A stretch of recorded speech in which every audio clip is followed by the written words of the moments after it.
Ajo hyri në lokal me rrobat e vjetra, kokën ulur dhe një lutje të vetme në zemër, të merrte pak ushqim për fëmijët e saj. Por sapo kërkoi një monedhë, njerëzit nisën të qeshnin me të. Disa e përqeshën, të tjerë e larguan me përbuzje. Ajo ishte gati të largohej me lot në sy, derisa një milioner që po qëndronte në heshtje në cep të lokalit thiri kamerierin dhe I kërkoi një stilolaps.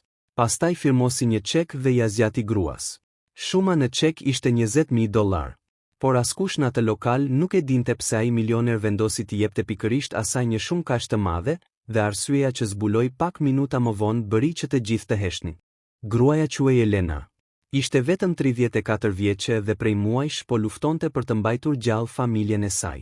Pas humbjes së punës, Shiraja kishte mbetur pa paguar dhe në frigorifer kishte vetëm një shishe ujë dhe pak bukë të thatë. Atë mëngjes, Elena kishte bërë diçka që nuk e kishte imagjinuar kurrë se do ta bënte. Kishte hyrë në një nga lokalet më luksoze të qytetit për të kërkuar ushqim dhe pak ndihmë. Ajo që nuk priste ishte mënyra se si do ta trajtonin. Sapo hapi derën, disa klientë kthyen kokën. Rrobat e saj ishin të vjetra. Këpucët I kishte të dëmtuara dhe flokët I kishte lidhur me një lastik të thjeshtë. Një burr pranë banakut filloi të qeshte. Shikoni kush pas ka ardhur, tha ai me ironi. Disa persona qeshën pas tij. Elena uli syt. Ju lutem, nuk dua para për vete. Kam 2 fëmijë në shtëpi. Nëse mund të më jepni vetëm diçka për të ngrënë. Një grua që ishte ulur në tavolinën pranë saj bëri një fytyrë përçmuese. Ky nuk është vend për lypës. Fjalët e saj e goditen Elenën më fort se çdo gjë tjetër. Ajo shtrëngoi duart dhe u përpoq të mos qante. Pastaj u kthye për të dalë. Por pikërisht në atë moment nga tavolina më e largët u dëgjua një zë I qetë. Prisni. Të gjithë heshtën. Elena u kthye. Një burr rreth të 50-tave, I veshur me një kostum të zi elegant, ishte ngritur në këmbë. Ai ishte Adrian Cole, një nga biznesmenët më të pasur të qytetit. Askush në lokal nuk e dinte se ai kishte dëgjuar çdo fjalë. Adriani ju afrua tavolinës së saj. Sa fëmijë ke? E pyeti. 2 zotëri. Dhe sa kohë kanë që nuk kanë ngrënë siç duhet? Elena heshti për disa sekonda. Pastaj pëshpëriti. 2 ditë. Adriani uli kokën. Mori një stilolaps nga xhepi. Nxori bllokun e çekëve dhe filloi të shkruante. Kamerieri që po qëndronte pranë tij mbeti I habitur. Zotërif, çfarë po bëni? Adriani nuk ju përgjigj. Pas pak sekondash, ai firmosi çekun dhe ja zgjati Elenas. Ajo e mori me duar që I dridheshin. Kur pa shumën, fytyra ju zbe. $20,000. Jo, nuk mund ta pranoj këtë. Mundesh, tha Adriani. Por pse? Adriani e pa drejtë në sy. Sepse unë nuk po të jap vetëm para. Ai bëri një pauzë. Po të jap një mundësi për të filluar përsëri. Në lokal nuk dëgjohej më asnjë e qeshur. Por ndërsa Elena po përpiqej të kuptonte çfarë po ndodhte, Adriani vuri re diçka në dorën e saj. Një varse të vjetër. Sytë e tij u ngulën tek ajo. Fytyra e tij ndryshoi menjëherë. Ku e ke gjetur atë varse? Elena preku qafën. Këtë. Adriani u afrua edhe më shumë. Po, pikërisht atë. Elena nuk e dinte se përgjigjja e saj do të ndryshonte jo vetëm jetën e saj, por edhe jetën e milionerit. Mala nëna ime para se të vdiste, tha ajo. Adriani u step, sepse ai e njihte atë varse. Dhe kishte kaluar 27 vite duke kërkuar personin që e kishte mbajtur për herë të fundit. Adriani mbeti I palëvizur. Për disa sekonda, duke I sikur edhe frymëmarrja I ishte ndalur. Sytë e tij vazhdonin të ishin të ngulur te varsja e vogël që Elena mbante në qafë.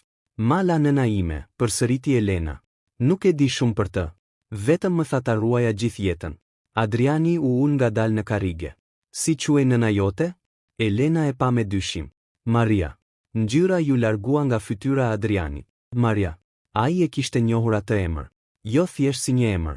Si emrin e gruas që kishte dashur më shumë se çdo njeri tjetër në jetën e tij. Por Maria ishte zhdukur 27 vite më parë. Në atë kohë, Adriani nuk ishte milioner. Ishte vetëm një djalë I ri që punonte ditë e natë për të mbijetuar. Maria ishte vajza e një familje të varfër, ndërsa familja e Adrianit e kishte kundërshtuar lidhjen e tyre. Një natë Maria ishte larguar nga qyteti, dhe Adriani kishte besuar se ajo e kishte braktisur. Ai nuk e kishte parë më kurrë. Elena, tha ai me zë të ulët. Sa vjeç ishte nëna jote kur vdiq? 58. Dhe ku ka jetuar? Elena filloi t'i përgjigjej, por ndaloi. Diçka në sjelljen e këtij burri po e shqetësonte. Pse po më bëni gjithë këto pyetje? Adriani u ngrit.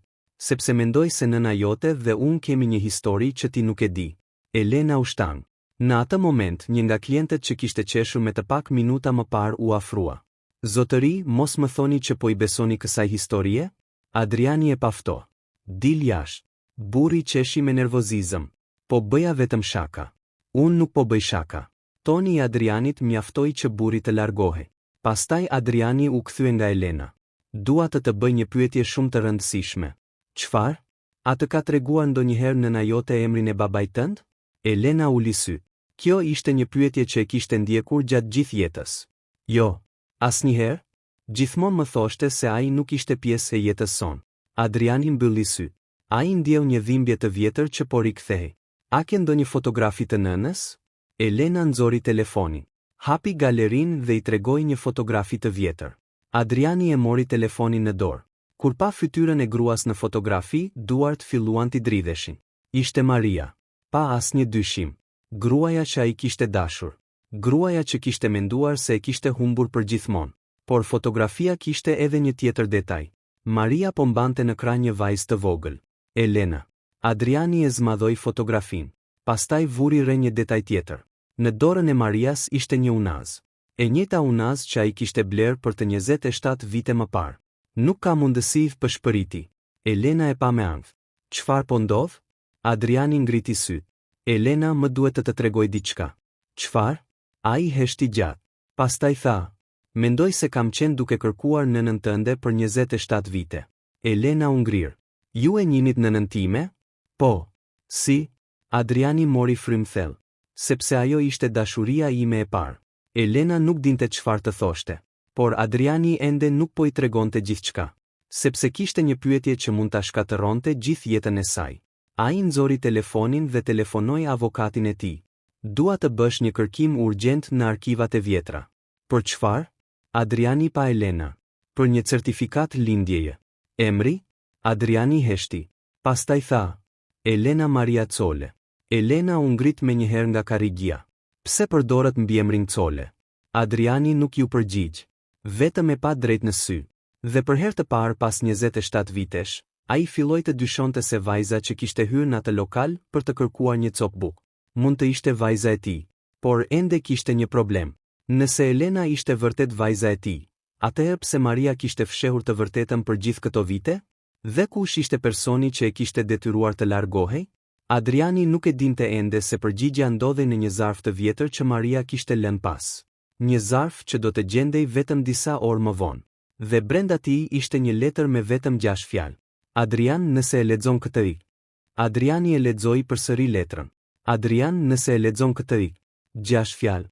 Por për të, ato ishin më të frikshme se çdo kërcënim që kishte marrë ndonjëherë.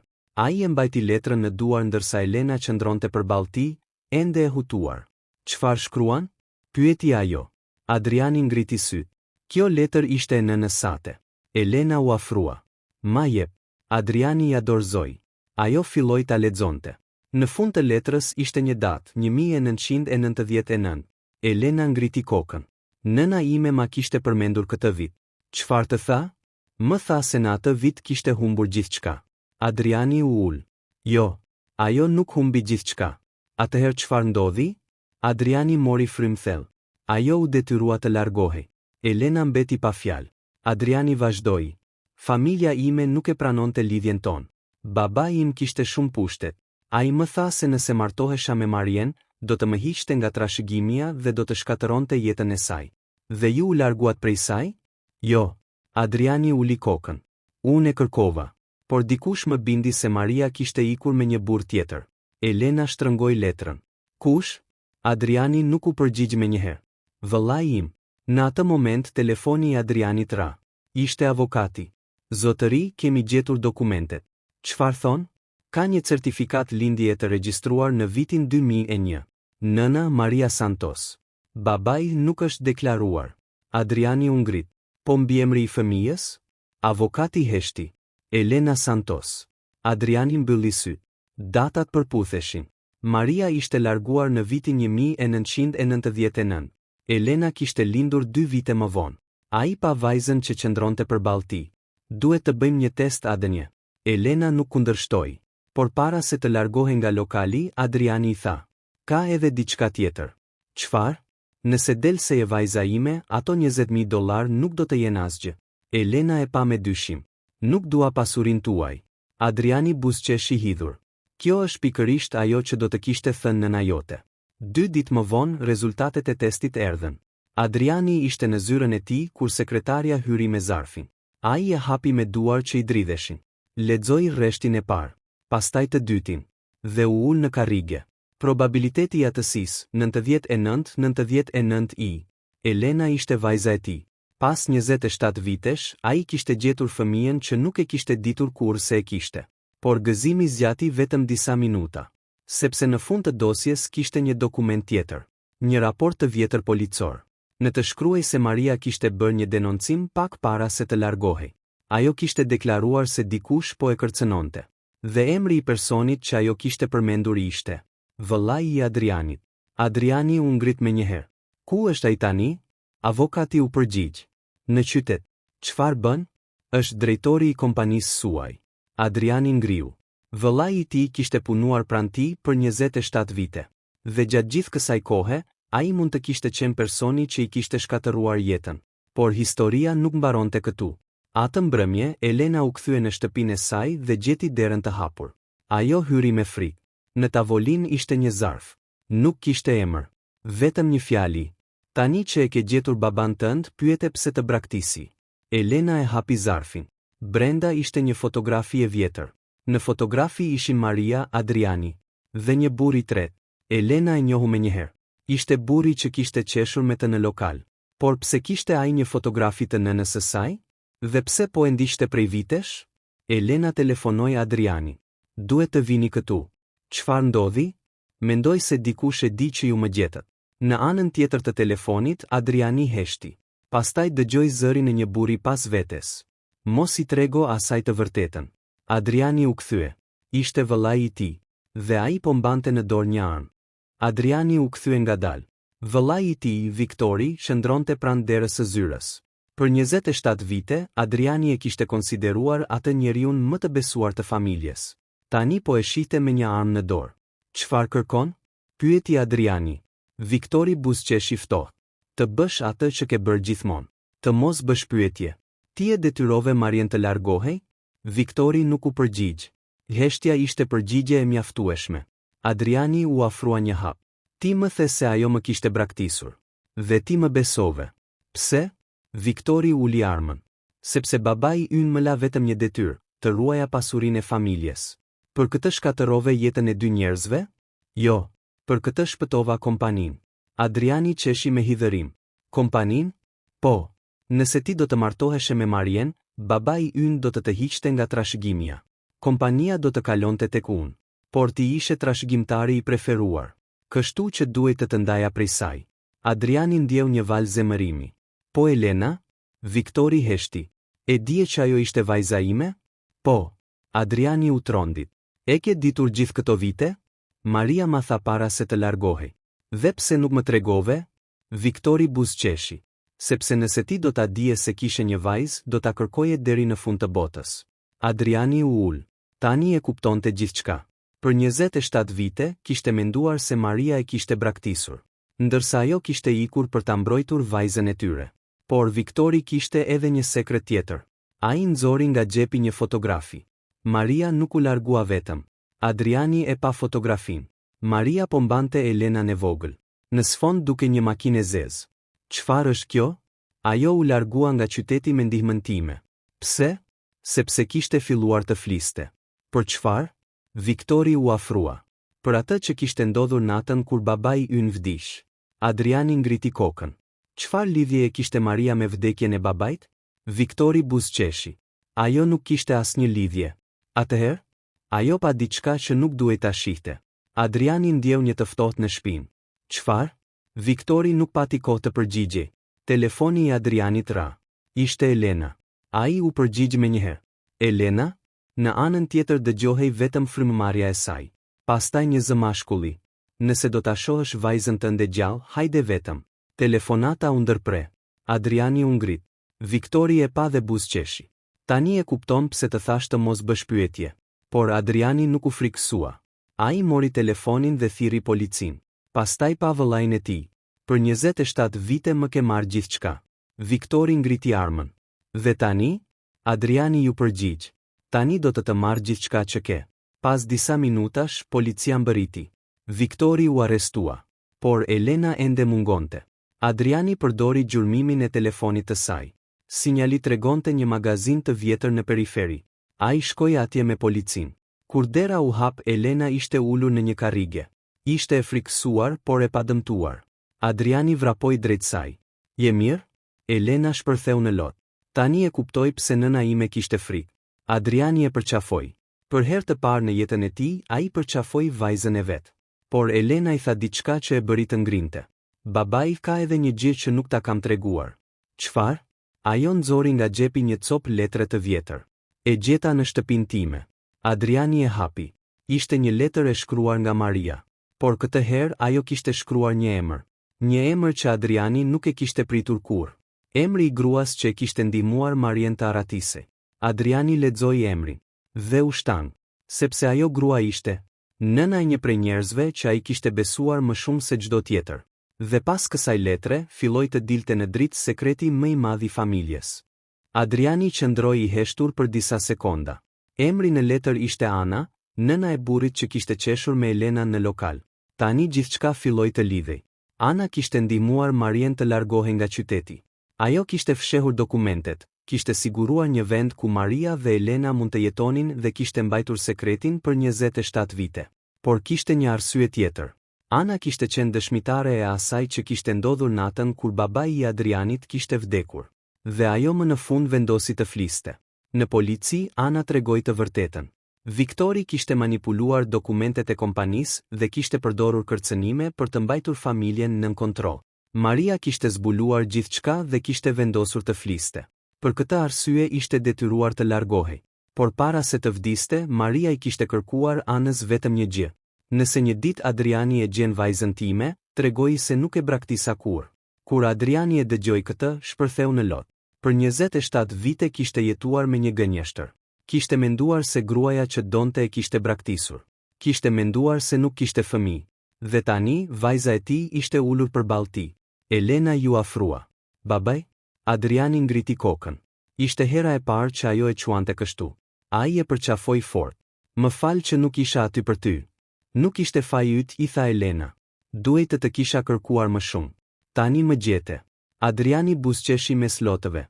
Dhe nuk do të humbas më kurrë. Ditët kaluan. Viktori u përball me drejtësinë për krimet e tij, ndërsa Adriani filloi të rindërtonte marrëdhënien me vajzën që kishte humbur për 27 vite. Por ai nuk harroi kurrë ditën kur e takoi Elena. Ditën kur ajo hyri në atë lokal e varfër, e uritur dhe e poshtëruar. Një muaj më vonë, Adriani u kthye në të njëjtin lokal. Kamerieri e njohu menjëherë. Por këtë herë Adriani nuk ishte vetëm. Pranë tij ishte Elena. Ai u ul në të njëjtën tavolinë ku kishte firmosur çekun prej $20,000. Elena e pa. E di çfarë më ka mbetur më shumë në mendje nga ajo ditë? Çfarë? Jo çeku. Adriani buzëqeshi. Po çfarë? Që për herë të parë pas shumë kohësh, dikush më pasi njeri. Adriani uli syt. Parat mund të ndryshojnë një ditë. Pastaj shtoi. Por respekti që jep dikujt kur ai nuk ka asgjë, mund t'i ndryshojë gjithë jetën. Elena nuk kishte më nevojë të kërkonte lëmosh. Me parat që mori, hapi një qendër të vogël për gratë dhe familjet në nevojë. Dhe në hyrje vendosi një tabel me një fjali. Mos qesh kurrë me dikë që kërkon ndihmë. Ti nuk e di betejën që ai ka luftuar para se të hyjë në derën tënde. Vite më vonë, njerëzit ende flisnin për historinë e gruas që hyri në një lokal për të kërkuar një copë bukë. Dhe doli prej tij me $20,000, një baba dhe të vërtetën për gjithë jetën e saj. Por mbi të gjitha, Elena kishte mësuar diçka që nuk blihej me asnjë shumë parash. Ndonjëherë, njeriu që të gjithë e shohin si të pavlerë, është pikërisht personi që meriton më shumë respekt.